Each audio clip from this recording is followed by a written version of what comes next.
টি-20 বিশ্বকাপের টিকিট বিক্রি শুরু করেছে আন্তর্জাতিক ক্রিকেট কাউন্সিল আইসিসি। প্রথম ধাপেই বাজারে ছাড়া হচ্ছে ২০ লাখেরও বেশি টিকিট। আইসিসির অফিসিয়াল টিকিটিং ওয়েবসাইটে পাওয়া যাচ্ছে আগামী আসরের টিকিট। আগামী ৭ ফেব্রুয়ারি ভারত ও শ্রীলঙ্কায় পর্দা উঠবে টি-20 বিশ্বকাপের দশম আসরের।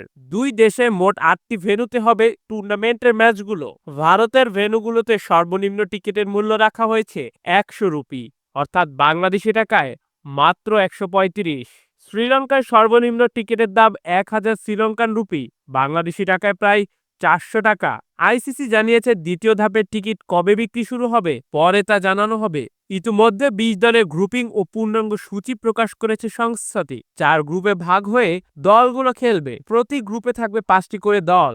ভিডিওটি দেখার জন্য অসংখ্য ধন্যবাদ। নিত্য নতুন এমন ভিডিও পেতে খেলা এক্সপ্রেসের সঙ্গে থাকুন।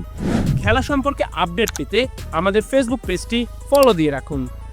আমাদের চ্যানেলটি সাবস্ক্রাইব করুন। কমেন্টে জানান আপনার মতামত।